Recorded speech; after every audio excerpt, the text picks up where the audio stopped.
নিয়ে কথা বলবো, যেখানে আমরা দুইজনের মতামতই আসলে জানতে চাইবো। যে প্রথমে আমরা প্রথম যে বিষয় সেটাতে একটু বাকি বিল্লার কাছে বলবো, যে বাকি বিল্লার মতামত আমরা একটু শুনতে চাইবো, তারপর আমরা ডক্টর গালিবকেও আমরা একটু শুনবো, ডক্টর মির্জা গালিবকে।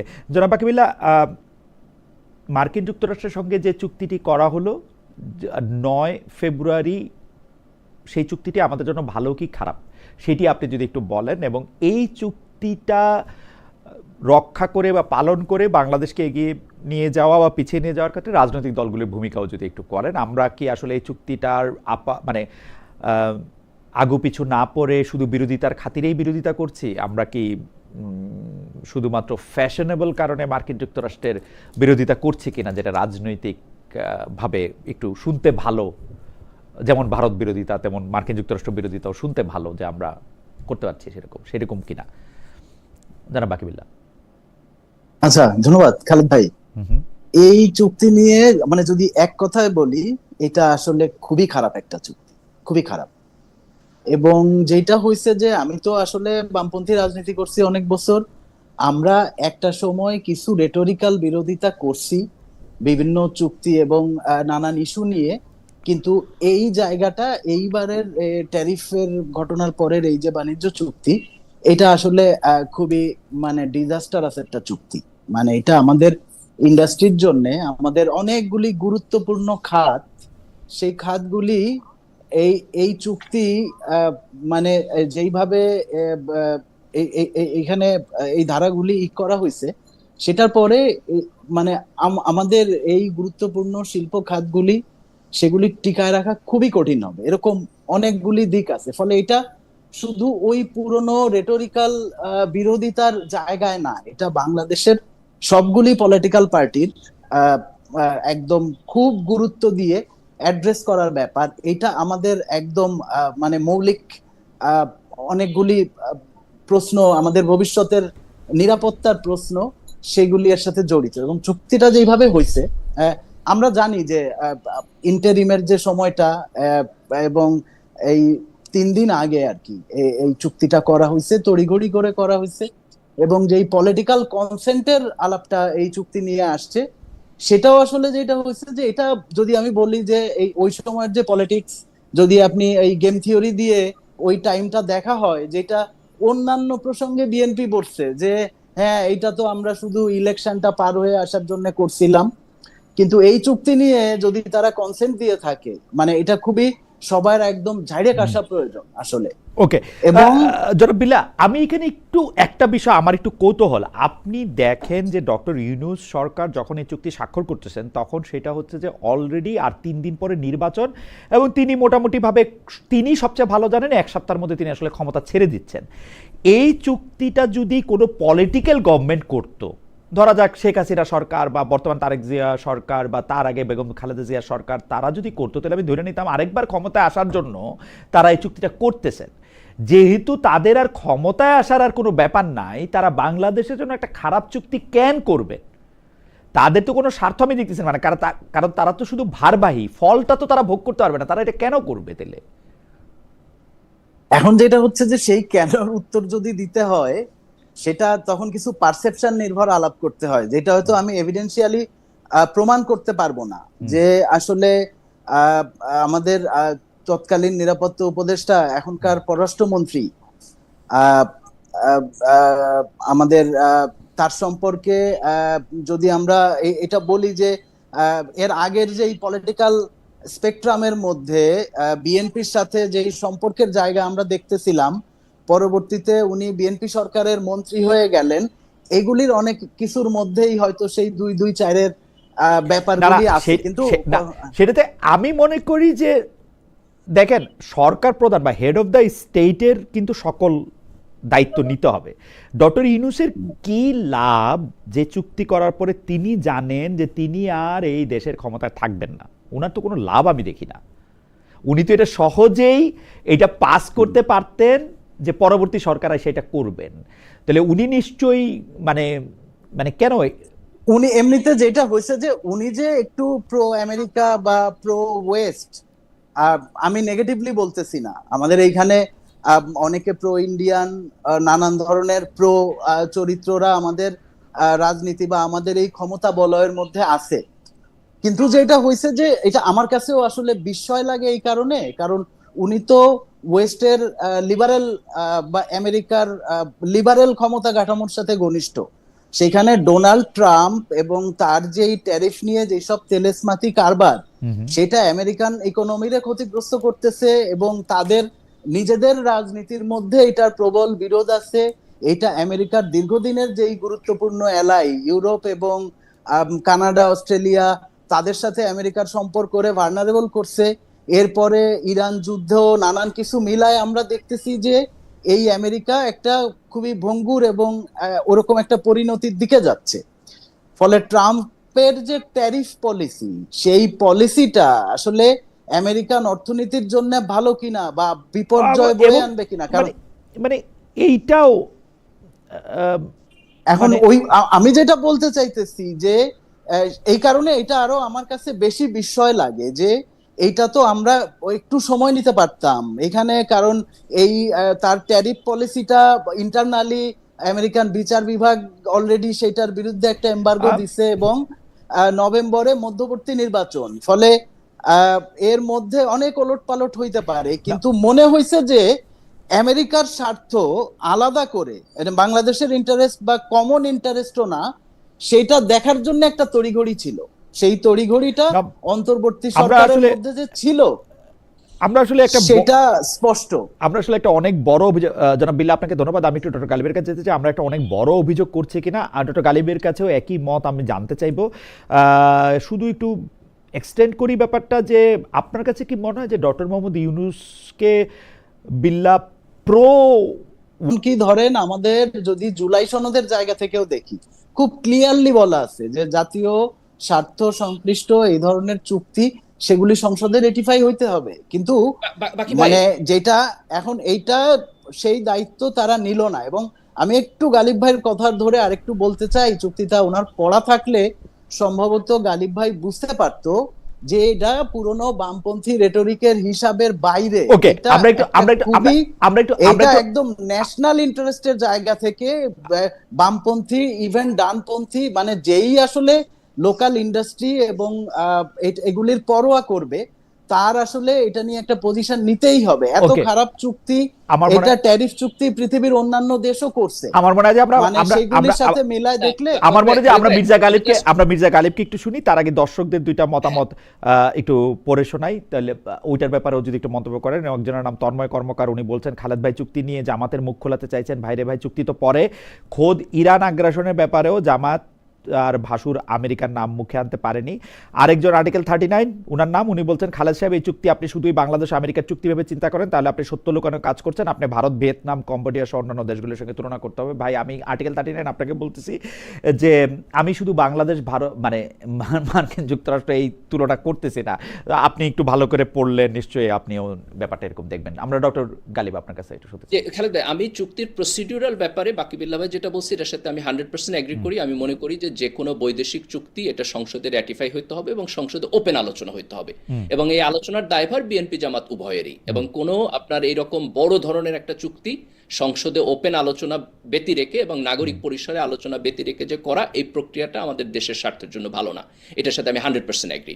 বাকিউল্লাহ ভাই দ্বিতীয় যেটা আর্গুমেন্ট করতেছে, চুক্তিটা অত্যন্ত বাজে তার কন্টেন্টের দিক থেকে এবং বাংলাদেশের ন্যাশনাল ইন্টারেস্টের জন্য কন্ট্রাডিক্টরি। আমি এটার ব্যাপারে মন্তব্য করব না, কারণ আমি চুক্তিটা প্রথম থেকে শেষ পর্যন্ত আপনার পড়ি নাই, কাজে আমি এটার ব্যাপারে পড়ে পরবর্তীতে মন্তব্য করব। আপনি একটু পলিটিক্যালি এর আগে যে কথা বলতেছিলেন, যে একটু পলিটিক্যাল বিশ্লেষণের জায়গা থেকে আপনি বলতেছেন যে চুক্তিটা আসলে যেমন বিএনপি ডিল করতেছে না তেমন জামায়াত আসলে ডিল করতেছে না। ওই জায়গাটা থেকে আমি আপনাকে একটু প্রশ্ন করি যে মানে আন্তর্জাতিক সম্পর্কের ক্ষেত্রে আমাদের কূটনীতি কি হওয়া উচিত, সেইটার ব্যাপারে জামায়াত তুলনামূলক একটা সেফ অবস্থান নেয় কিনা। মানে এই চুক্তিটা তো একটা আসেই, আসলে প্রথমে মন্তব্য করে যা আমাদের সাথে কথা বলা হয়নি, তারপরে জোরালো মন্তব্য না করা, এখনও এটাকে আলোচনার মধ্যে থেকে না আনানো, এবং ইরান আমেরিকার সম্পর্কের ক্ষেত্রে জামাতের অবস্থান, বা ইরানে আমেরিকার আক্রমণ, আমেরিকা ইসরায়েলের আক্রমণের ক্ষেত্রে জামায়াতের যে বিবৃতি, সেটা ক্ষেত্রে মানে জামায়াত একটু সেফ প্লে করে কিনা, আপনার কাছে কি মনে হয়? ছোট করে যদি বলেন, কারণ আমাদের অন্যান্য প্রসঙ্গ রয়েছে। না দেখেন, জামাত তো ইরান এবং মার্কিন যুক্তরাষ্ট্রের যেই সাম্প্রতিক সময়ের যে যুদ্ধ, যেখানে ইরানের উপর একটা অন্যায় যুদ্ধ আপনার মার্কিন যুক্তরাষ্ট্র এবং ইসরায়েল চাপিয়ে দিয়েছে, এটা জামাত এটা বিরোধিতা করছে। তারা ইরানের রাষ্ট্রদূতের সাথে কথা বলছে, ইরানের রাষ্ট্রদূতের একটা স্টেটমেন্টও আছে যে জামাত তাদের পক্ষে কথা বলছে। বাংলাদেশ সরকারের স্টেটমেন্টের চাইতে জামাত তাদের সাথে মোর না গালিব আমি মাঝখানে শুধু বলি, ইন্টারেস্টিং ব্যাপার হচ্ছে আমেরিকার নামটাই নেয় নাই। আমি জনাব মিয়া গোলাম পরোয়ারকে জিজ্ঞেস করছিলাম যে নামটা নেন নাই কেন, তো উনি বলছে যে সবকিছু কি আর নেওয়া যায় নাকি, মানে এখন এটাও ঠিক না, দেখেন জামাতের খালেদ ভাই, আমি বিশ্লেষণের জায়গা থেকে বলতেছিলাম যে আমার কাছে আমি এগ্রি করি যে দেখেন ডিপ্লোম্যাটিক ল্যাঙ্গুয়েজ তো একটা আছে, তাই না? এখন জামাতের আমির বা সেক্রেটারি জেনারেল যখন কথা বলবেন তাদের একটা ডিপ্লোম্যাটিক ল্যাঙ্গুয়েজ ব্যবহার করতে হবে, সেটার ক্ষেত্রে আমি কোনো প্রবলেম দেখি না। আমরা আপত্তিটা তুলবো দুইটা জায়গায়। একটা আপত্তিটা হলো আপনি যদি ন্যাশনাল ইন্টারেস্টের একটা বড় ধরনের ভায়োলেশন দেখেন এবং তারপরও সেখানে কম্প্রোমাইজিং টোন রাখেন, তাহলে আমরা সেটার খুব সিরিয়াস সমালোচনা করব। আর একটা সমালোচনা হলো মোরাল জায়গা, যেমন আপনি ধরেন এই যুদ্ধ ইরানের উপর অন্যায়ভাবে চাপায় দেওয়া হয়েছে, এই ব্যাপারে কোনো হেজিটেশন থাকার উচিত না, এটা আমাদেরকে স্পষ্টভাবে বলার। দেখেন আপনি যদি ইন্টারন্যাশনাল যে কোনো যুদ্ধে যান, আপনার থ্রু জাতিসংঘ যাওয়ার কথা, সেখানে আলাপ আলোচনার মধ্যে যাওয়ার কথা। আপনি যদি জাতিসংঘকে বাইপাস করে নিজে কোথাও যে আক্রমণ করেন, তাহলে তো আপনার সারা দুনিয়াতে এত আইন, আদালত, মানবিকতা এসব কথাবার্তা বলার কোনো মানে নাই। তো মোরাল জায়গায় কম্প্রোমাইজ করলে আমরা প্রশ্ন তুলবো, ন্যাশনাল ইন্টারেস্টের জায়গায় কম্প্রোমাইজ করলে প্রশ্ন তুলবো। কিন্তু অ্যাজ এ পার্টি জামাতের আমির এবং সেক্রেটারি জেনারেল যদি কিছুটা ডিপ্লোম্যাটিক হইতে চান, আমি মনে করি দ্যাটস নট ব্যাড।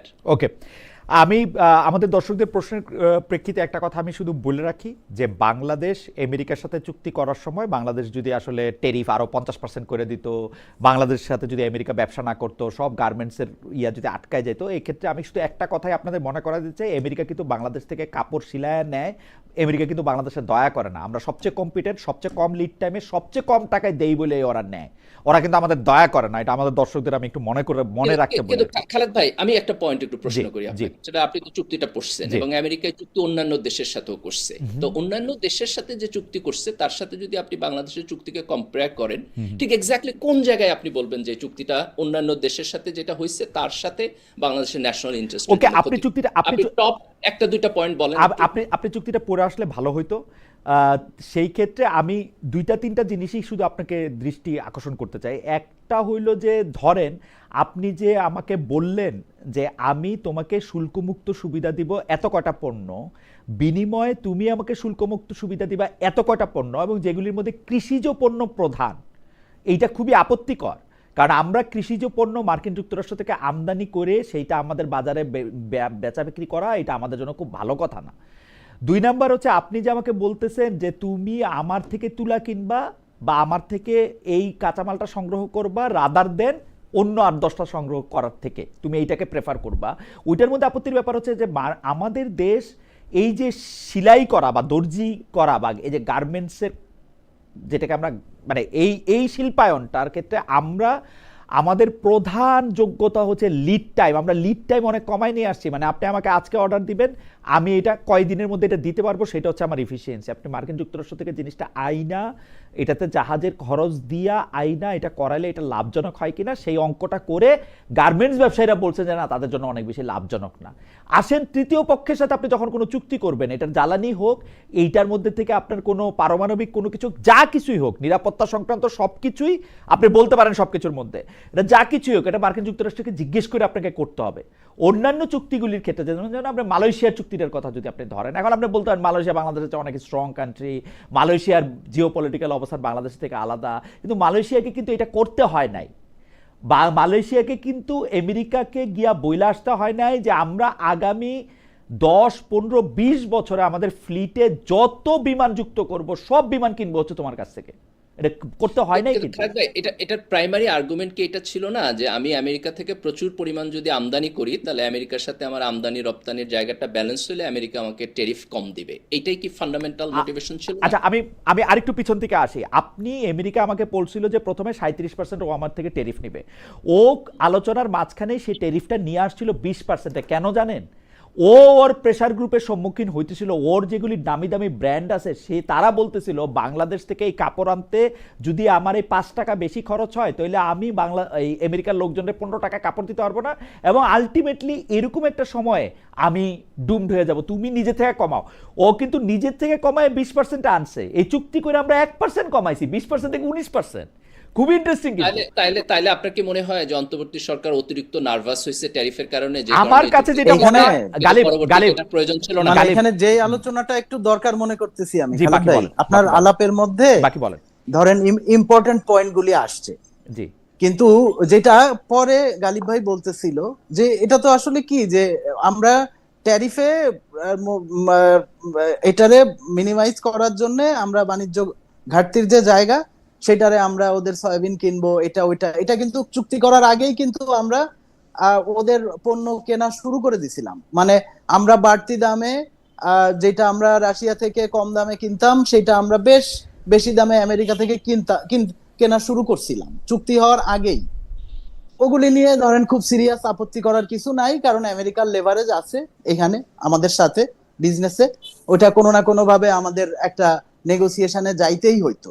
এইটাই কিন্তু পয়েন্ট, কিন্তু এই চুক্তির মধ্যে সেই পয়েন্টের বাইরেও মানে অন্য যাই ধরনের হোক, জিনিস চাপায় দেয়। কথার কথা যে ডিজিটাল সভরেন্টির যেই ডিজিটাল কোশ্চেন সভরেন্টি আছে, এবং অন্য দেশের সাথে এবং আপনার সেই কূটনীতিটা সেই কেমন হবে? জিনিসগুলি খুবই আলাদা। এটা জি। একদম আমাদের উপর মনে হয়েছে যে একদম সবচেয়ে দুর্বল পার্টি পাইছি, এরকম ওর ঘাট ধইরা না, ওরে গালিব, এগুলি আমার খাওয়াই মনে হচ্ছে দেই। গালিব আপনার সঙ্গে তো আমার আরো কথা হবে। আপনি আমাকে একটু ধরাই দেন, অন্য দেশের সাথে তুলনা করেই আপনি একটু ধরাই দেন আমাকে যে আমি এটা একটু বেশি অ্যাক্ট করতেছি কিনা। খালেদ ভাই, আমার জি। এখানে কোনো পজিশন নাই, আমার না পার্সোনাল জি, ঠিক আছে, পজিশন নাই, ঠিক আছে, কারণ আমি ঠিক আছে, চুক্তিটা মানে ডিটেইল আমি পড়ি যদি নাই, আমি ভুল just হই, জানার জন্য যেহেতু আপনি পড়ছেন আমি এই যদি কারণে। ভুল হই, আমরা যদি ভুল হই, ব্যাপারটা যদি এই কারণে হয় সেটা একটু ধরাই দেন আর কি। যাই হোক, আমরা পরবর্তী প্রসঙ্গে যাই। স্টানিং কম্পিউটার 99 উনি একটি মতামত করছেন, জামায়াতের দোষ খোঁজা বন্ধ করেন, কামের কথা বলেন, জামায়াতের কথার 2 পয়সা দাম নাই, বিএনপির কেন প্রশ্ন তোলার যোগ্যতা নাই তাই নিয়ে প্রশ্ন করেন। বিএনপির কেন প্রশ্ন তোলার যোগ্যতা নাই সেটা নিয়েও আমরা আসলে প্রশ্ন করতেই চাই এবং আমরা প্রশ্ন করেই যাব। আমরা পরবর্তী প্রসঙ্গে আসি।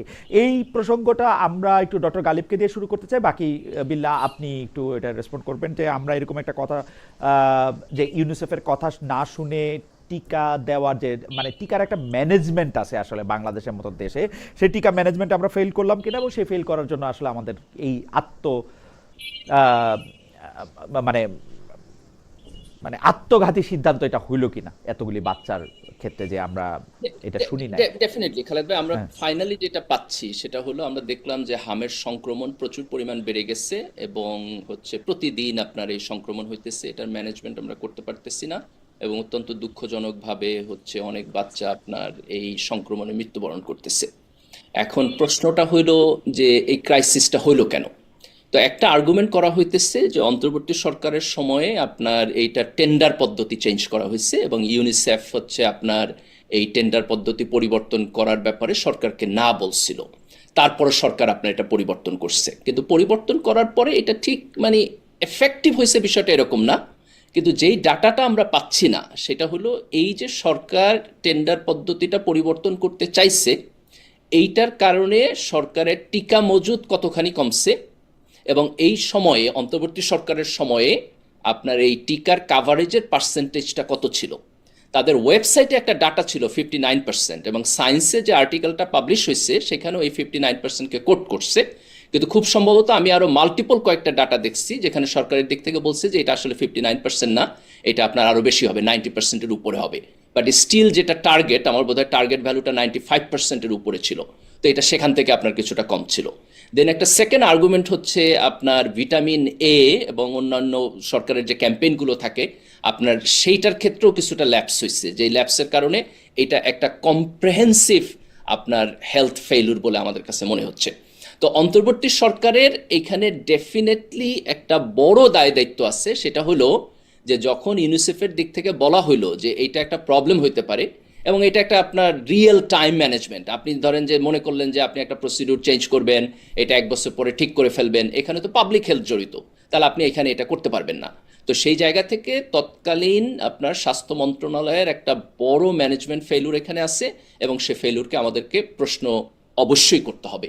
কিন্তু আমি স্টিল নট শিওর যে তাদের সময়ে কাভারেজটা কতখানি ড্রপ করছে এবং শুধুমাত্র এই একটা ঘটনার কারণেই এখন এই প্যান্ডেমিকটা হচ্ছে কিনা, এই কনক্লুশনটা ফেয়ারলি করা যায় কিনা আমি এটার ব্যাপারে এনাফ ডাটা দেখি নাই। না ডক্টর গালিব, আমরা আসলে কোনো ধরনের কনক্লুশনেই যাইতে চাই না, কিন্তু টিকার ক্ষেত্রে বা টিকা ম্যানেজমেন্টের ক্ষেত্রে আপনি পাবলিক হেলথ যেখানে জড়িত, আপনি ঠিকই বলছেন যে সেই ক্ষেত্রে আপনি যদি সিস্টেমটা চেঞ্জ করতে চান, সিস্টেমটা চেঞ্জ করার কতগুলি ধারাবাহিক স্ট্যান্ডার্ড মানে অপারেটিং প্রসিডিওর আছে, আপনি ওই সিস্টেমটা রাইখাই আরেকটা সিস্টেম ঢুকাবেন, একদিনে আপনি এটা বাতিল করে দিবেন না। এটা গাভি থেকে ইউনিসেফের যারাই আছে তারা এটা বলতেছে। আমাদের সন্দেহ ডক্টর মোহাম্মদ ইউনূসকে বা তার স্বাস্থ্য মন্ত্রণালয় হয় এটাকে গুরুত্ব দেয় নাই, অথবা মার্কিন যুক্তরাষ্ট্র আইসা বলছে তোমরা এগুলি বাদ দাও, সরাসরি আমাদের কাছ থেকে কিনবা, এই সব না, ইউনিসেফ আমি এগুলি আমি দেবে না। দ্বিতীয় জায়গায় আমার কাছে মনে হয় এটা। এভিডেন্স পাই নাই খালেদ ভাই, কিন্তু হ্যাঁ, প্রথম জায়গাটা রাইট। হ্যাঁ, সেটা হচ্ছে যে তারা এইটার সাথে যেই রিস্ক ফ্যাক্টর জড়িত সেটাকে আন্ডারস্টিমেট করছে, এবং যখন মানুষের জীবন জড়িত, আপনার পাবলিক হেলথ জড়িত, সেই জায়গাটাতে এই আন্ডারস্টিমেশন করাটা একটা ক্রিমিনাল অফেন্সের পর্যায়ে গিয়ে দাঁড়ায়। ওকে, তো এই কারণে আমি মনে করি এটার প্রপার ইনভেস্টিগেশন হওয়া উচিত, অ্যান্ড এভরি লায়াবল পারসন এখানে যারা থাকবে তাদের রেসপন্সিবিলিটি নিতে হবে এবং তাদেরকে আমাদের প্রশ্ন করতে অলরেডি একটা উল্লেখযোগ্য সময়, এবং ওইটারে আমাদের করা দরকার যে আমরা তার জায়গা থেকে এই ক্রাইসিসটা ম্যানেজমেন্টে আমরা ওই কিছু বাগাড়ম্বর করোনার সময়ে আওয়ামী সরকারের মন্ত্রীদের মতো সেইটার বাইরে প্র্যাকটিক্যালি খুব ভালো প্রপার সমন্বিত কোনো উদ্যোগ দেখি নাই। এখানে কয়েকটা ঘটনা ঘটতেছে যে যেমন এখানে 34% কেস হচ্ছে 9 মাসের কম বয়সী শিশুদের, যারা আসলে টিকার আওতায় এখনো মানে যার বয়সী আপ টু দা মার্ক না। এখানে আরেকটা ঘটনা দেখা যাইতেছে যে খুব এক্স ফ্যাক্টর হয়ে দাঁড়াইতেছে, সেটা হচ্ছে ভিটামিন এর যেই টিকা, সেটাও একটা মানে খাওয়ানো নিয়ে একটা মানে গাফিলতি হয়েছে, এবং অন্যান্য সময়ের তুলনায় ওটা অনেক মানে কাভারেজটা পরিসংখ্যানে দেখা যাচ্ছে অনেক কম।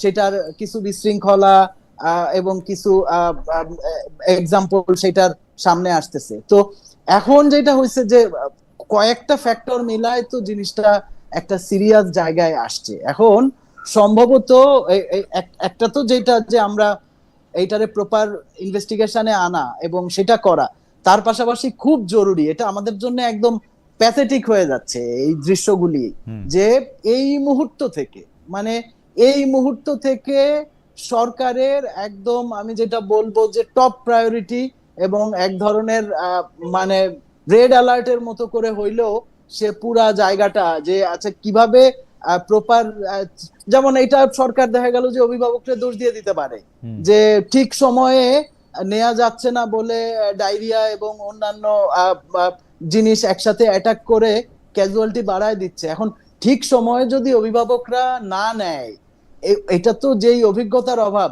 সেই ক্যাম্পেইনটাও তো গভর্নমেন্টে করতে হবে যে মানে কোন ধরনের জটিলতা হতে পারে। তো আসলে মানে অতীতের সরকারগুলি কি করছে এটা বলে তো বর্তমান সরকারের যে করণীয় সেইটা থেকে তো তাদের দূরে থাকার কোনো উপায় নাই, এবং তাদের যদি এটা এখন উপায় নাই মানে ড্রাস্টিক অ্যাকশন নিতে হয়, সেই ড্রাস্টিক অ্যাকশন নেওয়াটা তো আসলে গতকাল নেওয়া দরকার ছিল, অন্যদের ঘাড়ে দোষ না দিয়া। সরকারের জায়গা থেকে অনেকেই সরকারকে দোষ দিতে চান না, তারা বলতেছেন যে মানে তারা তো আসলে এই জিনিসটা জন্য দায়ী না, কিন্তু আসলে ম্যানেজমেন্টটা কিভাবে করবে সেটাও তো আমরা একটু দেখতে চাই বা দেখতে ইচ্ছা করে আমাদের। মানে দক্ষতার জায়গায় যদি আসে একটা নতুন সরকার, মানে এটা মর্নিং শোজ দ্য ডে, সে মানে দক্ষতা বা এই জায়গায় সে কি রকম মানে গভর্নেন্স আমাদের সামনে দেবে, এটার একটা এক্সাম্পল আমরা দেখে ফেললাম, এবং সেটা মোটেও আমাদের জন্য মানে ভালো কিছু না।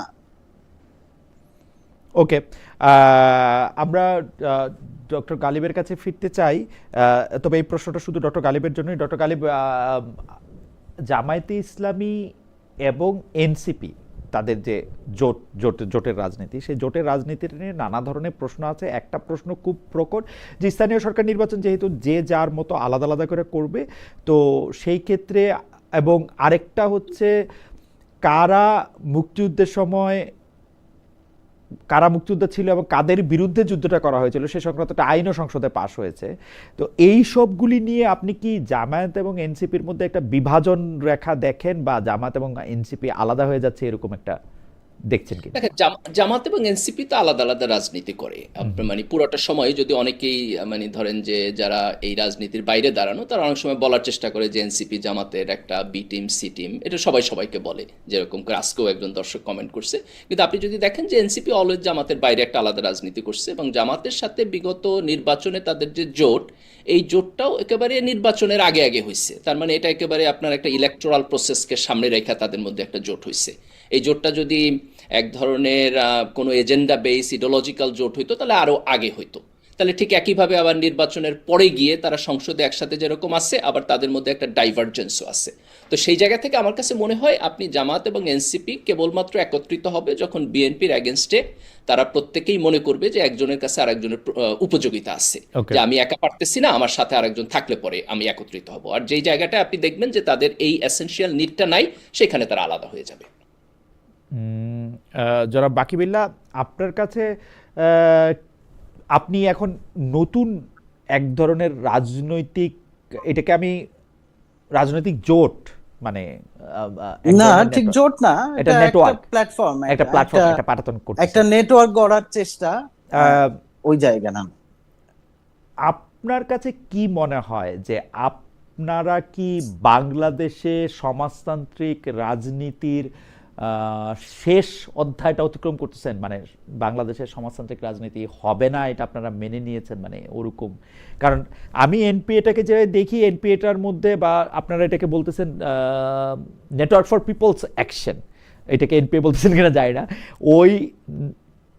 ওইটাতে তো আসলে তো এটা একটা আদর্শ ভিত্তিক বা কমিউনিস্ট পার্টিগুলি সমাজতান্ত্রিক জায়গা থেকে, সমাজতান্ত্রিক দলগুলি যে একটা আদর্শের কথা বলে বা যে একটা আদর্শের সামনে রেখে একটা রাজনীতির কথা বলে জনগণের কাছে যায়, এইটা তো আপনারা পাঠাতন করতেছেন সবার জন্য। ইচ্ছা করলে মির্জা গালিবও আসতে পারবেন, ইচ্ছা করলে সমাজতন্ত্রে বিশ্বাস না করলেও আরেকজন আসতে পারবেন। তো আপনারা সমাজতন্ত্রের রাজনীতির শেষ দেখতেছেন কিনা বাংলাদেশে? জিনিসটা সমাজতন্ত্রের রাজনীতির শেষ আসলে ধরেন আমরা নিজেদের সোশ্যাল ডেমোক্রেটিক বলতেছি, এটা তো আর পৃথিবীতে খুব নতুন জিনিস না, বাংলাদেশের কনটেক্সটে এটা নতুন, কিন্তু সোশ্যাল ডেমোক্রেটিক ট্র্যাডিশন তো একটা পুরনো জিনিস। এখন আমরা যেটা বলতেছি যে আমরা জিনিসটা আসলে বাংলাদেশের মতো করে করব, মানে এখানে মূল জায়গাটা হচ্ছে যে কমিউনিস্ট বা আমাদের এই জায়গায় পুরনো বামপন্থী দলগুলি, যেটা আমাদের অনেক দিনের পর্যালোচনা যে এগুলি একটু রেটোরিক্যাল, মানে আইডিওলজিটা যেটা হয়েছে যে একদমই কমপ্লিটলি রেটোরিক্যাল, মানুষের প্রবলেম সলিউশনের সাথে এটার আর কোনো সংযোগ নাই, যে কারণে রাজনীতিটা একটু আলংকারিক রাজনীতি হয়ে গেছে। রিয়েল পলিটিক্সে মানে অনেক গুরুত্বপূর্ণ মুভমেন্ট এবং অনেক ধরনের অনেক অসংখ্য মানুষের অনেক আত্মত্যাগের পরেও আমাদের পুরনো লেফট পলিটিক্সটা যেটা হয়েছে যে ইম্প্যাক্ট রাখতে পারতেছে না, ইম্প্যাক্টলেস হয়ে গেছে। এবং ওটা খুব প্র্যাকটিক্যাল কারণে, কার্যকারণ সম্পর্কটা মানে খুবই প্র্যাকটিক্যাল, যেই জায়গা থেকে যে মানুষের যে মানে আমি একটু রিয়েল প্রবলেম, আমি একটু সহজ করে বলি যে সমাজতান্ত্রিক রাজনীতির যে জনবিচ্ছিন্নতা বা গণবিচ্ছিন্নতা বা ওইটা কি আপনারা কারণটা বুঝতে পারছেন? আর আমি আপনার সাথে এটাতে একমত না, মানে আমার দুই পয়সা একটু দিয়ে রাখি যে rhetorical politics is all about rhetorics, politics real politics বলে কিছু নাই আসলে। পলিটিক্স পুরোটাই গল্প, পলিটিক্স মানুষের সমস্যার সমাধান করে না, নতুন সমস্যা তৈরি করে, ওগুলি নিয়ে মানুষ ব্যস্ত থাকে। না, ধরেন হয় কি, যখন পলিটিক্স তো এনগেজমেন্ট, তো শুধু গল্প বা দিয়ে আপনি এনগেজমেন্ট তৈরি করতে পারেন না। এখন যেটা হচ্ছে, যেমন আমি কিন্তু ওইটারে বিচ্ছিন্নতা বলতে রাজি না, পুরনো বামরা যে গণবিচ্ছিন্ন সেটা আমি বলতে রাজি না। তারা এক ধরনের অবজেক্টিভ কন্ডিশনের মধ্যে, আমাদের এই জায়গায় যখন পাটকলগুলি ছিল, চিনিকলগুলি ছিল, ট্রেড ইউনিয়ন গুলি ছিল, তখন সেই জায়গায় সেই এনগেজমেন্ট গুলির মেকানিজম যেটা সেটা তাদের আছে, কিন্তু যখন অবজেক্টিভ কন্ডিশনটা চেঞ্জ হয়ে গেছে, তখন এনগেজমেন্টের মেকানিজমটা নতুন করে তারা আর তৈরি করতে পারে নাই, বা তৈরি করার জরুরত যেটা সেটা তারা ফিল করে নাই। ওইখানে যেটা হয়েছে যে আইডিওলজিটা ওইখানে আইসা রেটোরিকে পরিণত হয়ে গেছে। কিন্তু যখন কথার কথা যে আপনার আদমজি পাটকল ছিল বা লতিফ বাহনী জুট মিল ছিল, শহীদুল্লাহ চৌধুরীরা যখন লতিফ বাহনী জুট মিলের সিবি এর লিড করতেছেন, ইলেক্টেড হয়ে আসতেছেন, বা যখন কমরেড তাজুল আদমজি পাটকলে কাজ করতেছেন, ওই টাইমটাই কিন্তু এটা আর রেটোরিক না, ওটা শুধু গল্প না, তার মধ্যে এনগেজমেন্টের গল্পের পাশাপাশি সোভিয়েত ইউনিয়নের কিছু টাকাও আছে। মানে শুধু গল্প কেন হয়? ওইটারে ধরেন ওইটা না, সোভিয়েত ইউনিয়নের না, ঠিক টাকা আছে। বলতে আমি আমি হ্যাঁ। আমি আমি আমি আমি বাংলাদেশের রাজনীতিতে রেটরিক ছাড়া সত্যিকার অর্থে বাংলাদেশে যারা বড় দলগুলি যারা রাজনীতি করে, আগে আওয়ামী লীগ, পরে বিএনপি, এখন জামাতে ইসলামী, এনসিপি, তাদের কাউকেও আমি রেটরিক ছাড়া অন্যান্য জায়গায় আমি কথা বলতেই দেখি না। আমি দেখি আলোচনাটা গল্প এবং রেটরিকেই সীমাবদ্ধ। কোনো না সেই রেটরিকের কখনো নাম মার্কিন যুক্তরাষ্ট্র বিরোধিতা, কখনো নাম ভারত বিরোধিতা, কখনো নাম হচ্ছে সংখ্যাগুরু রাজনীতি, কখনো সংখ্যালঘু রাজনীতি, কখনো নাম জুলাই, কখনো আওয়ামী বিরোধিতা, কখনো আবার স্বাধীনতার চেতনা। এই কয়েকটা গল্পের মধ্যেই আসলে আমি বাংলাদেশের রাজনীতিটা দেখি। এখন এবার ওইটাই বিশ্ব রাজনীতিও আমাদের আমি কিন্তু গল্প দিয়ে ব্যাখ্যা করতে পর্যালোচনা। পারি। মানে ধরেন ওই ওই এই পয়েন্টে একটু বলার এটা যে আপনি আগে যখন এনসিপি আর জামাত নিয়ে আলাপ করতেছিলেন, এবং ধরেন কথার কথা যে বিজেপি একটা রাম মন্দির এবং একটা আখ্যান নির্মাণের মধ্যে দিয়ে পুরা একটা হিন্দুত্ববাদী ভারত যেই সেই লাইনে চলে গেল। আমি বলতেছি যে এইখান থেকে যদি আমরা পলিটিক্সটা বাইর করতে চাই, বাংলাদেশেও যদি আমরা শুধুমাত্র যে কথার কথা যে ওই হিন্দুত্ববাদী পরিচয়ের রাজনীতিটারে শুধু আমরা এখানে মুসলিম পরিচয়ের রাজনীতি দিয়ে কাউন্টার করি, এইটার ফল যেটা হবে যে যেমন মমতা হেরে গেল, মমতার বিরুদ্ধে অনেক কমপ্লেন ছিল, কিন্তু মমতার যেই পরিমাণ সোশ্যাল সেফটি প্রোগ্রাম ছিল, অন্তত 10টা খুব গুরুত্বপূর্ণ প্রোগ্রাম মেয়েদের এডুকেশন নিয়ে, নানান কিছু নিয়ে, সোশ্যাল সেফটি নেটের জায়গায় ভারতে। আমরা পশ্চিমবঙ্গের নির্বাচনের এইটা কথা যেটা বলবো। আমি জাস্ট একটা লাইনে শেষ করি যে এই যে রেটোরিক্যাল পলিটিক্স, এইটারে যদি আমরা প্রবলেম সলিউশনের পলিটিক্সে না আনতে পারি, যে মানুষের আসলে প্রতিদিনের সমস্যা এবং আমাদের রিসোর্স ম্যানেজমেন্টের মধ্যে দিয়ে সেই সমস্যা সমাধানের দিকে যাওয়া এবং আইডেন্টিটি পলিটিক্সটার কাউন্টার করা আসলে প্রবলেম সলিউশনের পলিটিক্স দিয়ে, তা না হইলে ভারতের যেমন বিপদ আছে, বাংলাদেশেরও বিপদ আছে, উপমহাদেশ একটা মানে গাড্ডায় পড়তে যাইতেছে। আমি প্রবলেম সলিউশন নিয়ে শুধু একটা কথাই বলি, বাংলাদেশের পলিটিক্স বলেন, উপমহাদেশের পলিটিক্স বলেন, কিছুটা বিশ্ব পলিটিক্সও প্রবলেম সলিউশনটার একটা চেহারা বা একটা নাম দিয়ে দেয়। কখনো এটা একটা সহি প্রবলেম সলিউশন, কখনো একটা রাম মানে একটা একটা একটা একটা একটা রামবাদী একটা প্রবলেম সলিউশন। সেই প্রবলেম সলিউশনটা যত না সলিউশন, তার চেয়ে বেশি হচ্ছে সলিউশনের একটা ধারণা দেওয়া, তুই গরিব না, তুই বঞ্চিত, তোর এইটা হবে সেটা হবে। যাই হোক, এগুলো নিয়ে পরে অনেক তাত্ত্বিক আলোচনা করা যাবে। আমরা একটু পশ্চিমবঙ্গের নির্বাচনে একটু যেতে চাই। এই ব্যাপারে আপনিও কথা বলবেন, আমি একটু মির্জা গালিবের কাছেও যাই। যে পশ্চিমবঙ্গে বিজেপি সরকার পরিবর্তন হচ্ছে, বিজেপির সরকার গঠন করবে, এইটা বাংলাদেশের রাজনীতিতে কি প্রভাব বিস্তার করবে? অনেকে অনেক রকম অঙ্ক কষে আমাকে দেখাচ্ছেন যে দেখেন বর্ডার এলাকায়, ইন্ডিয়ার বর্ডার এলাকায় সব হিন্দুত্ববাদীরা, মানে বাংলাদেশের সাথে যতটুকু বর্ডার সব হিন্দুত্ববাদী। রাজনীতি তো ধর্মভিত্তিক রাজনীতি, আপনি তো ঢালাওভাবে বিজেপির রাজনীতি ওইভাবে আপনি বলতে পারেন কিনা, এবং যদি আপনি বলেন আমার আপত্তি নাই, আপনি এইটাকে আবার ধর্মভিত্তিক রাজনীতি থেকে আলাদা করতে পারবেন। ধর্মভিত্তিক রাজনীতি তো সাম্প্রদায়িকতার দিকেই যাবে, অসাম্প্রদায়িক তো হইতে পারবে না ধর্মভিত্তিক রাজনীতি, এটা কোনো সিস্টেমই না। প্রথম পয়েন্ট হলো, আপনি যদি আসামে এবং পশ্চিমবঙ্গে বিজেপির রাজনীতিকে দেখেন এবং সারা ভারতেই দেখেন, একেবারে খুব স্পষ্টভাবে আপনি এটাকে সাম্প্রদায়িক রাজনীতি বলতে পারবেন।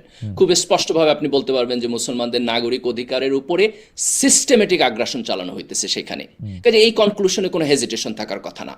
এবার আপনার যেটা প্রশ্ন, এটা বাংলাদেশের সেকুলার পরিমণ্ডলে এই প্রশ্নটা আমরা নানা সময় বহুভাবে আলাপ আলোচনা হয়েছে। সেটা হলো যে একটা রাজনীতি যদি ধর্মভিত্তিক হয়, তাহলে সে এসেনশিয়ালি সাম্প্রদায়িক রাজনীতিতে পরিণত হয়, এবং যেই কারণে একটা লম্বা সময় আর্গুমেন্ট করা হয়েছে যে তাহলে ধর্মভিত্তিক রাজনীতি আমাদের পাবলিক স্পেয়ারের মধ্যে থাকাই উচিত না।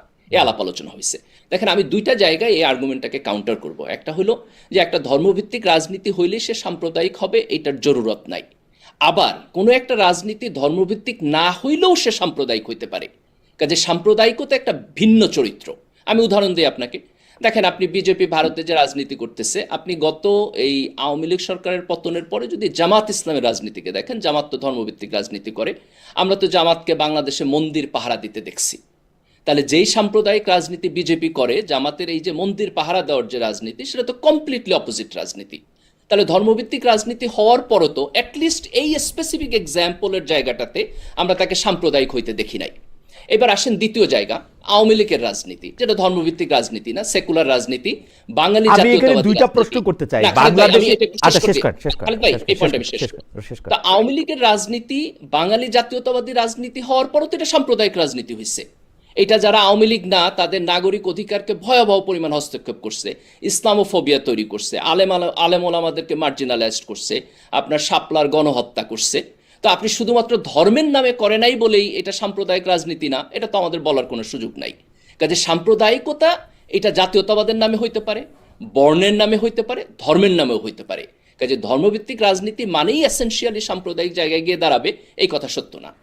আমি প্রথম যে দুই একটা জায়গায় বলতে চাই যে আপনি যখন বলেন যে বাংলাদেশে জামায়াতে ইসলামী মন্দির পাহারা দিছে, বাংলাদেশে জামায়াতে ইসলামীকে মন্দির পাহারা দিতে হইছে কারণ এরকম একটা দশা তৈরি হইছে, এবং ভারতেও অনেকগুলি জায়গাতেও বিজেপির অবস্থান, এই যে যারা বজরং বলি না কি জানি, ওদের ওদের ওদের অবস্থান থেকে বিজেপির অবস্থান আলাদা, তাই বলে তাদের সাম্প্রদায়িকতা, মুসলমানদেরকে উপহাস করা, মুসলমানদেরকে বিভিন্ন নাগরিক জায়গা থেকে দূরে সরায় দেওয়া তাদের থামে নাই।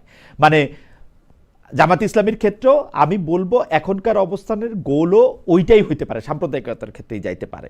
এখন আপনি আওয়ামী লীগের উদাহরণ দিলেন, আলেম ওলামাদের মার্জিনালাইজ করা। এখন আলেম ওলামাদের মধ্যে থেকে যদি আমি বলি যে আওয়ামী লীগের মতো আলেম ওলামাদের দিয়ে রাজনীতি করা লোক আমি খুব কম দেখছি। শুধু কমই জননী না, পাঠ্যপুস্তকে 56টা পরিবর্তন করা হয়েছে, হেফাজতের একটা বকাশই না। খেলাফতে মজলিসের সাথে 17টা বিষয় তারা একমত হয়েই গেছিল ইলেকশন করে ফেলবে, যে যেটার মধ্যে অলমোস্ট খেলাফত চলে আসবে বাংলাদেশে। যখন যেভাবে পারছে আলেম ওলামারা, যখন যেভাবে বলছে, শেখ হাসিনার যদি দেখছে যে তার সুবিধা হবে, সে কিন্তু এইটার নিচে। আপনি 407টা মডেল মসজিদের কথা আমি আপনাকে বলি, আমি বাংলাদেশের যারা সরকারি ইমাম আছে তাদের সুযোগ সুবিধা, চাকরির পদায়নের জায়গা থেকে আপনি যদি এটার মধ্যে এটা বলেন, মাদ্রাসা শিক্ষা বোর্ড কওমিরা জীবনে দুনিয়াবি শিক্ষাই নিতে চায় নাই, তাদের এটাকে সার্টিফিকেট দিয়ে দিছে এম এর সমান। এখন আপনি কি মনে করেন যে আপনি সাপ্লাই দ্বারা যখন হচ্ছে আপনি গুলি করে গণহত্যা করতেছেন, তাদেরকে ধরে নিয়ে গুম করতেছেন, নির্যাতন করতেছেন, তারপর সিস্টেমেটিকলি একটা গ্রুপ সেই সাপ্লাই দ্বারা যদি আমি বলি সাপ্লাই দ্বারা যদি হিন্দুরাও শেখ হাসিনার বিরুদ্ধে অভিযোগ করতো, গুলিই করতো, গুলি তো করছেই, হিন্দু লোক গুলি করে নাই শেখ হাসিনা,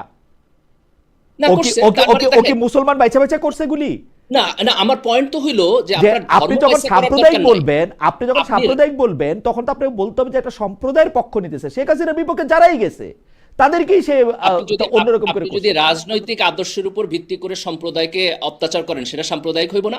না হবে, কিন্তু সেটা তো আপনি সম্প্রদায় আলাদা করতেছেন না। তো সম্প্রদায় আলাদা করে নাই না। আমি আপনাকে বলি যে আওয়ামী লীগ যে সাপ্লাই অত্যাচার করতেছে, কারণ সে ওইটারে তার পলিটিক্যাল থ্রেট মনে করতেছে। সেই পলিটিক্যাল থ্রেট মনে করে বাকি বিল্লারা যখন রামপাল বিদ্যুৎ কেন্দ্রতে মার্চ করতেছে, তখনও রাস্তায় ফালায়া সাপের মতোই মারছে। এখন ওদের ভাগ্যবান ওরা মরে নাই। আমি এক্স্যাক্টলি সেম আর্গুমেন্টই করতেছি খালেদ ভাই, যে যখন একটা ধর্মভিত্তিক দল অন্যান্য ধর্মের লোকদেরকে মার্জিনালাইজড করে, আর যখন একটা রাজনৈতিক করাপ্ট পার্টি তার বিরোধী দলকে মার্জিনালাইজড করে, দুইটা সমাজে ইকুয়াল লেভেলের এনার্কি তৈরি করে এবং দুইটা ইকুয়াল লেভেলের সাম্প্রদায়িকতা, ইকুয়াল লেভেলের এনার্কি তৈরি করে, সেইটাই কিন্তু সেটা সাম্প্রদায়িকতা না, কারণ সে সম্প্রদায়ের ভিত্তিতে আলাদা করতেছে না কোনো লোকরে। আমি জামাত ইসলামের কথা বলি, আমি জামাত ইসলামী করতেছে, বর্ণের ভিত্তিতে করতেছেন না, আপনি হচ্ছে কোন ফ্যামিলির সন্তান তার ভিত্তিতে করতেছেন, কোন রাজনৈতিক দলের সন্তান তার ভিত্তিতে করতেছেন, আমার জন্য থ্রেডুলি করতেছেন, একই জিনিস। আপনি যদি এটা একই জিনিস বলেন তাহলে এটা নিয়ে আমার কোনো আর্গুমেন্ট নাই, কিন্তু আমার বিবেচনায় ওইটা সাম্প্রদায়িকতাটা, ওইটা আপনার চেয়ার টিকা রাখার জন্য।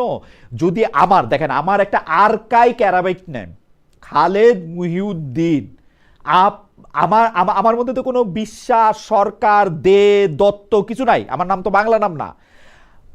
আওয়ামী লীগ সরকার যখন মনে করে যে খালেদ মুহিউদ্দিন এরকম একটা নামের লোকও আসলে আমার চেয়ারের জন্য খারাপ, তখন সে আমারেও খারাপ করতে দ্বিধা করে না। আমার পয়েন্ট হচ্ছে এইটা, ও বাছে না যে আমাকে সে স্পেয়ার করবে। আমি খালেদ ভাই, আমি এটাকে কেন সাম্প্রদায়িকতা বলতেছি, ধরেন এই পয়েন্টটা আমি একটু বলতে চাই। জি বাকি আপনি বলবেন, শেষ করে দিন। দেখেন, আওয়ামী লীগ হচ্ছে যেমন ধরেন জামাতের লোকদেরকে তারা ট্রাইব্যুনালে বিচার করলো, এখন জামাতের নেতাদের সন্তানদেরকে ধরে নিয়ে গুম করে ফেললো। তারা কেন গুম করলো? কারণ তার বাপের নাম অমুক। তো এই যে আপনি তার পরিচয় এবং আইডেন্টিটির উপর ভিত্তি করে তারে ভিকটিম করতেছেন ইররেসপেক্টিভ অফ এভরিথিং, এটার সাথে সাম্প্রদায়িকতার পার্থক্য কি? এটার সাথে সাম্প্রদায়িকতার পার্থক্য হচ্ছে শেখ হাসিনা যখন কারাগারে রাখা কিশোরকে প্রায় মৃত্যুর পথে ঠেলে দিচ্ছে, যখন মুশতাক ভাইকে মেরে ফেলতেছে তখন তার মুসলমান হিন্দু পরিচয় দেখতেছে না, উনি আচ্ছা, নাস্তিক এখন আস্তিক এটা দেখতেছে না, কিন্তু উনি যখন সাকি ভাইকে রাস্তায় মারতেছে জোনায়েদ সাকি সেটা দেখতেছে না কিন্তু যে উনি হিন্দু কি মুসলমান। খালেদা জিয়াকে যখন কারাগারে রাখতেছে দেখতেছে না তিনি হিন্দু কি মুসলমান। একইভাবে গয়েশ্বর চন্দ্র রায়কে যখন হিউমিলেট করতেছে দেখতেছে না কিন্তু তিনি হিন্দু কি মুসলমান। আমার পয়েন্ট হচ্ছে এইটা, এটা সাম্প্রদায়িকতার হচ্ছে বাইরে। না, আপনি ধর্মের ভিত্তিতে সাম্প্রদায়িকতা করতেছেন না, আপনি ধর্মের ভিত্তি না হলে করতেছেন সাম্প্রদায়িকতা হবে না গালিব, আপনি এটা একই রাজনৈতিক নাম দিতে বিশ্বাসের পারবেন না। ভিত্তিতে করতেছেন। হ্যাঁ, আপনি বিশ্বাসের রাজনৈতিক ভিত্তিতে। বিশ্বাসের সেটা চেয়ার টিকে ভিত্তিতে রাখার জন্য করতেছেন। সবাই চেয়ার টিকে রাখার জন্য যে কোনো খারাপ সরকারই তা করবে, চেয়ার টিকে রাখার জন্য। সেটা থেকে আপনি তার আধিপত্যবাদ বলবেন, এটা কিন্তু আপনি সাম্প্রদায়িকতা বলবেন না। যাই হোক, না আমি আমি আমি না না না, এটা দেখেন, আপনি যখন হচ্ছে মানুষের কোনো ধরেন আমার একটা নাগরিক অধিকার আছে, আপনি এই নাগরিক অধিকারকে যখন আমি একটা রাজনৈতিক গ্রুপের পার্ট বইলা অথবা আমি একটা স্পেসিফিক সমাজের বর্গ থেকে আসছি বইলা আপনি আমাকে যখন ডিসক্রিমিনেশন করেন, এটাও সাম্প্রদায়িকতা। আপনি যদি অর্থনৈতিক ক্যাটাগরির উপর ভিত্তি করে ডিসক্রিমিনেশন করেন, এটাও সাম্প্রদায়িকতা। না, আপনি সেটা যখন আমার রাজনৈতিক আর্গুমেন্টটা তো বিশ্বাসের উপর গালিব, ভিত্তি করে করেন, এটাও সাম্প্রদায়িকতা। গালিব আমার আর্গুমেন্ট তো এইটাই, আপনি যেটাকে রাজনৈতিক বর্গ বলতেছেন, সুতরাং এটা যদি দাড়ি টুপি লিবাস হয়, আমরা তো দেখছি শত শত লক্ষ লক্ষ মানুষ দাঁড়ায়া উনাকে সংবর্ধনা দিয়ে উনাকে কওমি জননী বলছে, উনার নামে স্লোগান দিছে, শফি সাহেব তাকে স্পেশাল দোয়া করে দিছে। আপনি তো সেই বর্গ আপনি করতে পারবেন না। আচ্ছা, হাওয়ার আমি আর আপনাদের তর্ক করতে চাই না, আপনাদের তর্ক করলে ইন্ডিয়াতেও কিছু মুসলিম লোক পাইবেন যারা বিজেপির রাজনীতি করবে। না ভাই, না ভাই, ব্যাপারটা এরকম না। আপনি খেয়াল করলে দেখবেন হেফাজতের যিনি আমির আছেন সেই বাবুনগরী সাহেব আপনাদেরকে ভোট দেওয়াটা মানে একটা কি হারাম সমতুল্য কাজ বলছেন। ওইটা কিন্তু সাম্প্রদায়িকতা আমি বলতে পারবো না, ওইটা আপনার আইডিওলজির সঙ্গে তার আইডিওলজি মিলে নাই, সেজন্য উনি বলছে। আপনি পলিটিক্যালি যদি তার পক্ষে থাকতেন তখন আপনার লিবাস তার পক্ষে। যাই হোক, বাকি বলুন। হ্যাঁ, আচ্ছা, আমি একটু বলি। গালিব ভাই আলোচনা শুরু করছেন বিজেপির একটা গভীর সামাজিক শেকড় আছে এরকম একটা পয়েন্ট দিয়ে। এটা উনি হয়তো নিজের সুবিধার জন্যই করছেন। এইখানে যেটা হয়েছে যে বিজেপির কোনো গভীর সামাজিক শেকড়ের উপর আসলে দাঁড়ায় নাই। বিজেপি দাঁড়ায় আছে আরএসএস নামক একটা অত্যন্ত ফ্যাসিস্ট। না, কিন্তু সেটাকে সামাজিক শেকড় বললে অসুবিধা কি? বাকি সেটা সামাজিক শেকড়ই তো। সামাজিক না, শেকড়ই তো বলতেছি যে হ্যাঁ, সামাজিক শেকড় মানে যে নরেন্দ্র মোদীকে, বাকি আমি বলি যে নরেন্দ্র মোদীকে সবাই গুজরাট ঘটনার পর সবাই বর্জন করছে, সেই নরেন্দ্র মোদীকে কিন্তু ইন্ডিয়ান লোকেরা ভোটই দিছে। উনি কিন্তু চুরি করে ভোট করে আসে নাই, ইন্ডিয়ান লোকেরা ভোটই দিছে। না না, এটা সামাজিক শেকড়ই, ভোট দিছে। আমি বলতেছি যে সামাজিক শেকড় মানে সেটা কাঠামোগত জিনিস একটা। মানে আপনি যখন একটা স্ট্রাকচারে সোসাইটি হিসেবে পোর্ট্রে করেন, তখন ওর বাইরেও তো আসলে অনেক বড় সোসাইটি আছে যার হয়তো আরএসএস এর মতো স্ট্রাকচার নাই। যেটা হইছে যে কিন্তু আমরা বাকির আর্গুমেন্ট একটু শুনি, আমি বাকির আর্গুমেন্টটা খুব ভালো বুঝতে পারতেছি না, কিন্তু বাকির আর্গুমেন্ট একটু শুনি যে বাকি আসলে আমার যেটা হইছে যে এরপরে এটা সামাজিক শেকড় বলছে আমরা যেটা ফলে বলেন বাকি। যখন মানে ধর্মীয় আইডেন্টিটি পলিটিক্স, সেই পলিটিক্স পপুলেশনের অন্যদের আদার করবেই না, কিন্তু বাকি গালিবের আর্গুমেন্টটা আমরা যদি একটু বুঝতে চেষ্টা করি, ও বলতেছে যে আইডেন্টিটি পলিটিক্সই তো এক ধরনের জায়গায় আমাকে কর্নার করতেছে, আমার নাম দিতেছে। সেই আইডেন্টিটিটা ধর্ম দিয়েই বিচার হোক, লিবাস দিয়েই বিচার হোক, বা যা দিয়ে বিচার হোক, ওইটাও তো শুধুমাত্র যেমন তার সাথে আইডেন্টিটিটা তো কেউ একজন আমাকে আরোপ করতেছে, আমাকে তো বলে দিতেছে যে এটা আরোপিত আইডেন্টিটি, আমি নাইলে ধর্ম নিয়ে নাইলে না করলো। না না, আমি বলতেছি যে তার সাথে আমি যেই পয়েন্টে একমত, একটা পয়েন্টে আমি একমত, কিন্তু আর একটা জিনিসটা উনি আসলে একটা জোর করে একটা আর্গুমেন্ট হিসেবে দাঁড় করানোর চেষ্টা করছেন। আমি দুইটা জিনিস নিয়ে বলবো।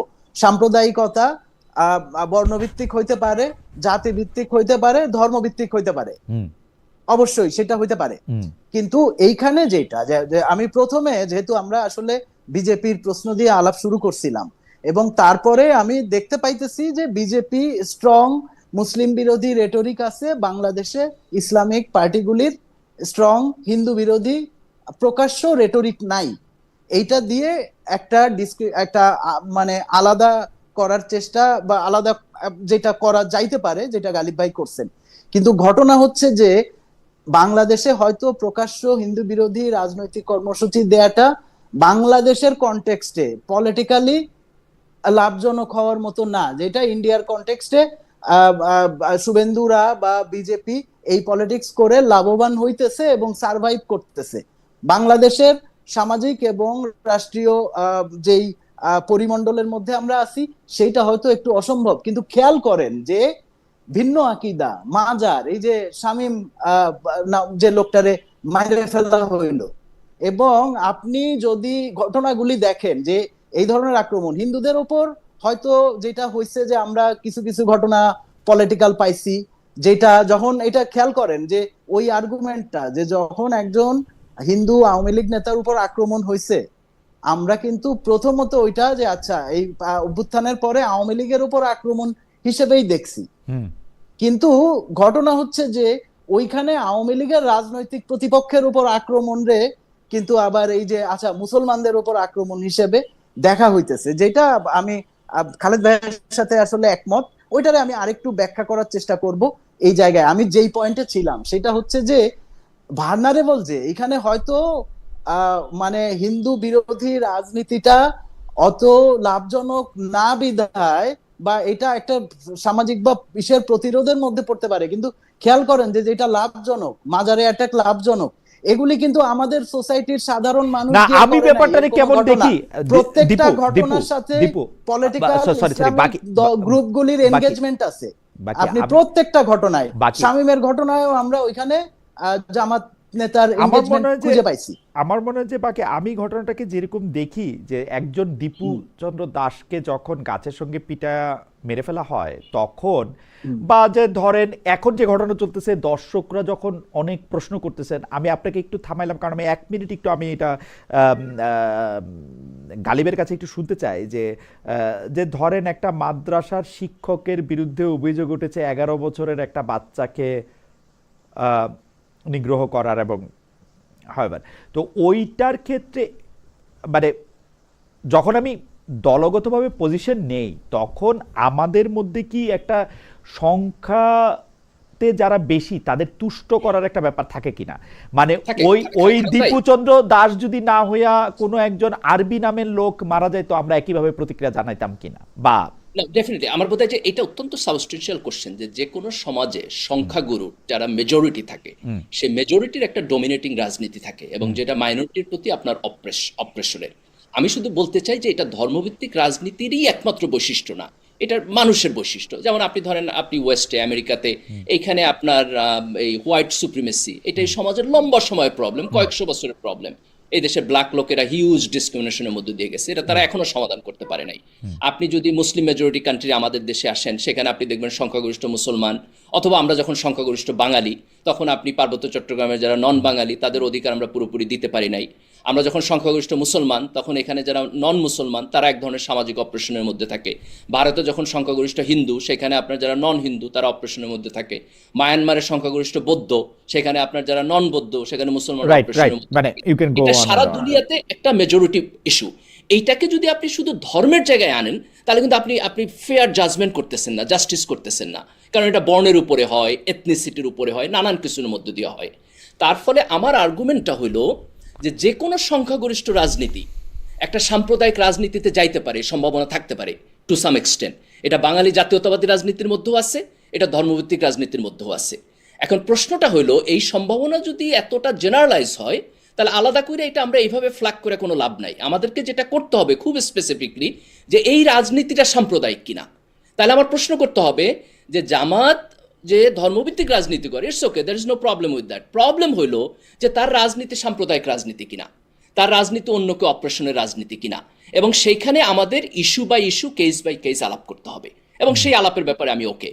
তো জামাত যেরকম করে একটা সাম্প্রদায়িক রাজনীতিতে যাইতে পারে, আওয়ামী লীগও একটা সাম্প্রদায়িক রাজনীতিতে যাইতে পারে, কিন্তু এখন সবাই মিলে নন বাঙালি একটা সাম্প্রদায়িক রাজনীতিতে যাইতে পারে। আমি আপনি বটম লাইন আমি একটা প্রশ্ন করি, আমি ছোট্ট একটা প্রশ্ন করি খালিদ ভাই। জি, ছোট করে করেন। হোয়াইট সুপ্রিমিস্ট পলিটিক্স, হোয়াইট সুপ্রিমিস্ট পলিটিক্স কি ধরেন এটা কি ডেমোক্রেটিক পলিটিক্স হইতে পারে? না, ও তো ডেমোক্রেটিক পলিটিক্স এটা বলে নাই। যাই হোক, আমি আমার না, না, ও এটা আমি যেটা উদাহরণ বলছি হিসেবে যে বলছে। অফকোর্স এটা গ্রহণযোগ্য রাজনীতি না, গ্রহণযোগ্য কিন্তু রাজনীতি obviously হিসেবে এটা বলে না। থাকে, না, কিন্তু সকল সংখ্যাগরিষ্ঠ সমাজে থাকে, কিন্তু ইনহেরেন্টলি থাকে। কিন্তু আপনার কাছে কি মনে হয়, গালিব আমি ছোট করে বলি, আপনার কাছে কি এরকম মনে হয় যে জামাতে ইসলামীর পক্ষে জামাতে ইসলামী এখন যে রাজনীতিটা করে সেই রাজনীতিটার পক্ষে কি এই আশঙ্কা আছে যে ও সাম্প্রদায়িক হয়ে উঠতে পারে নাকি জামাতে দেখেন, ইসলামের? ওকে, দ্যাটস আ গুড কোশ্চেন। আমি মনে করি যে এইটা সাবস্টেন্সিয়াল কোশ্চেন। আমি দুইটা কমেন্ট করবো। একটা হলো জামাতের লিটারেচার, জামাতের ট্রেনিং এবং জামাতের সাংগঠনিক যে প্রক্রিয়া, সেই প্রক্রিয়ার মধ্যে এটা নাই।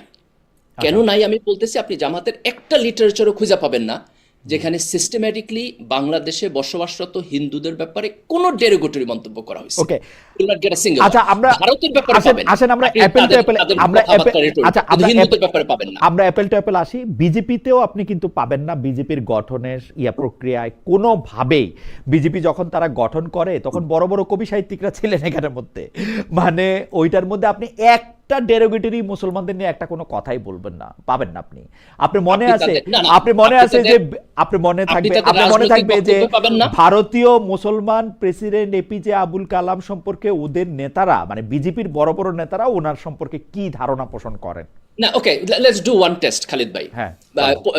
পশ্চিমবঙ্গের যে নির্বাচন হলো, এখানে বিজেপির যে নেতা ছিলেন তার বক্তব্যের মধ্যে কি আপনি অ্যান্টাই মুসলিম না, নেতার মুখের কথা আর বই খাতা দুটো আলাদা, কিন্তু নেতার মুখের কথা। আচ্ছা, আমি জামায়াত ইসলামীর নেতার বক্তব্য শুনছি, আমি আপনাকে মনে করাই দেই যে আপনারা ভোট দিবেন এখন, দেশ আবার হিন্দু রাষ্ট্র হয়ে যাবে, দেশের মধ্যে শাখা সিঁদুর এগুলি হবে, কপালে টিপ দিয়া লোকজন ঘুরবে, মেয়েরা বেপর্দা হবে, নামাজ পড়তে পারবেন না, এবং হিন্দুরা আইসা দেশ দখল করে নিয়ে যাবে।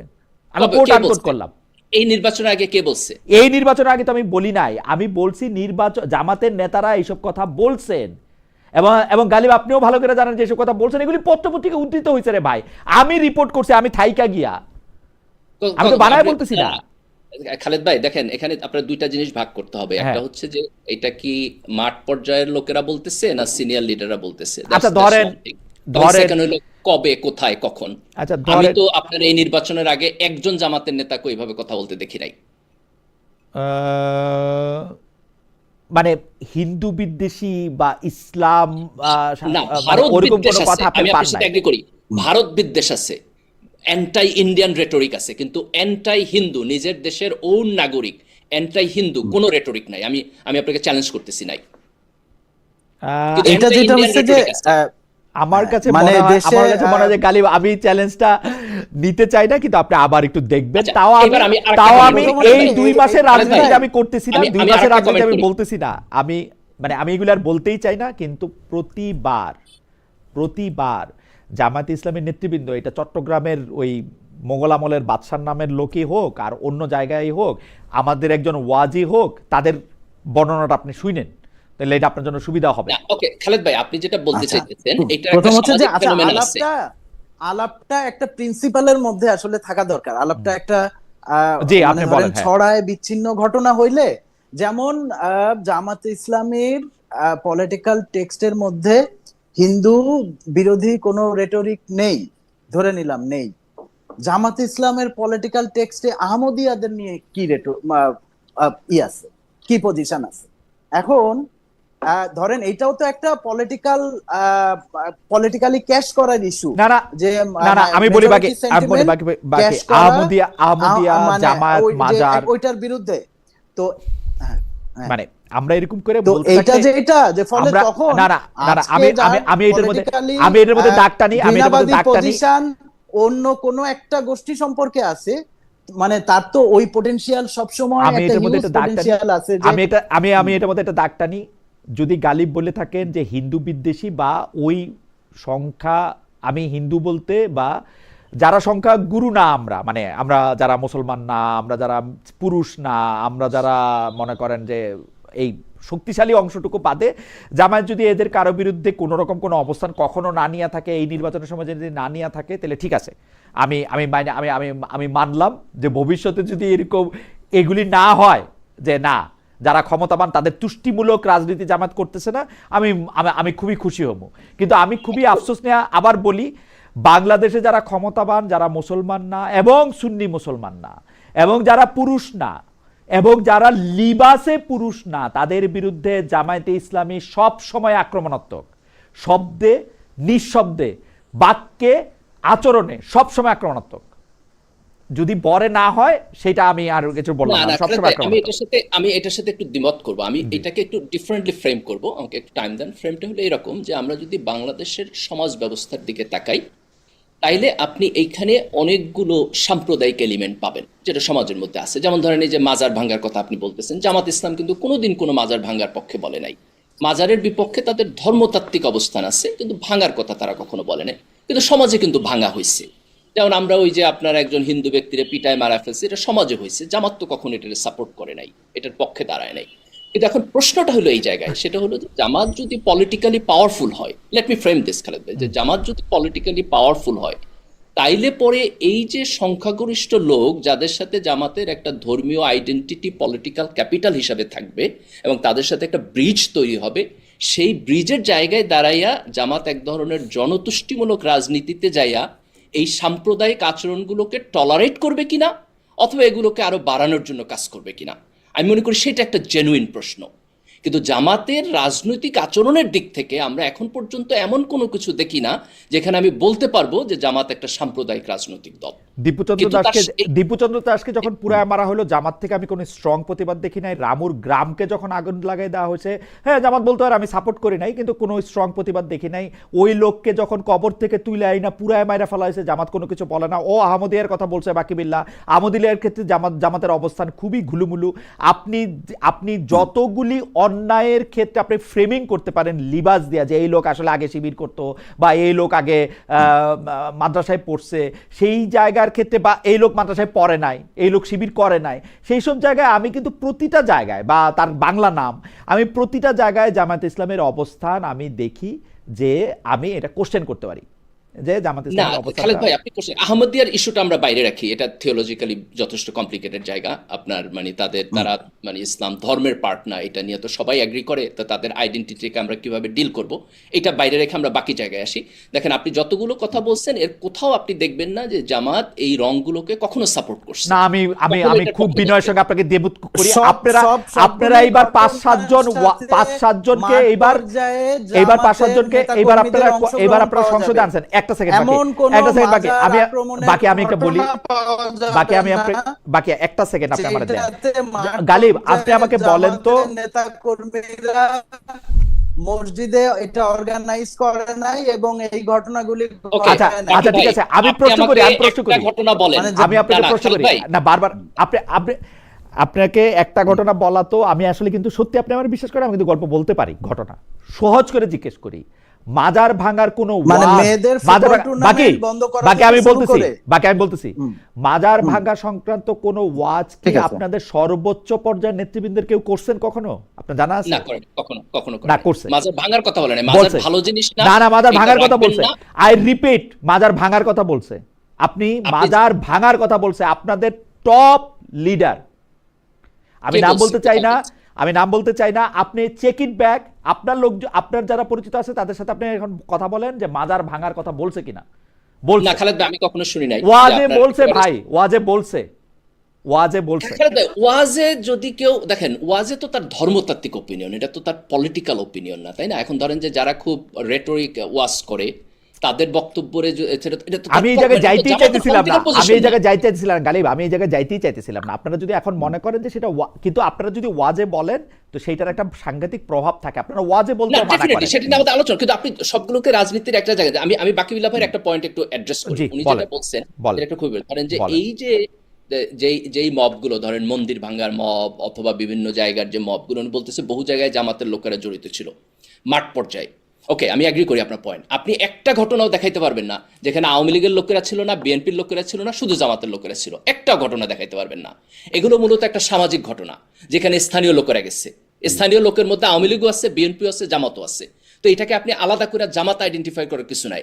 I want to B fair, আপনি এমন একটা ঘটনাও পাবেন না যেখানে শুধু জামাত। আমি এটার গালিবের সাথে একমত।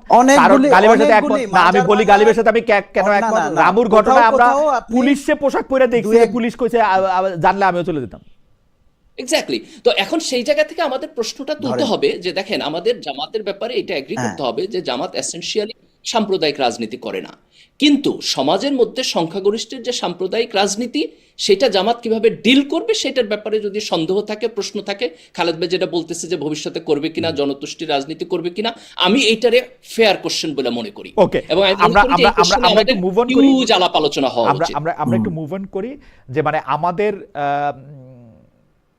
খুবই মানে এইটাকে আমি একটু দুর্ভাগ্যজনক মনে করি যে আমাদের এখনো এই জিনিসটা নিয়ে অনেক পথ দেখার আমাদের বাকি আছে যে বিজেপি থেকে জামাত ভালো দল কিনা, কারণ বিজেপিকে আমি খুবই সাম্প্রদায়িক, খুবই মানে মানে খুবই এক্সট্রিম দল মনে করি। এখন এই পরীক্ষা জামাত দিবে কিনা, জামাত দিয়ে পাশ করবে কিনা আমি জানি না। এখন পর্যন্ত জামায়াতের যে কার্যক্রম সেই কার্যক্রমের মধ্যে আমার এই আশঙ্কা থেকে গেল আর কি, থাকে।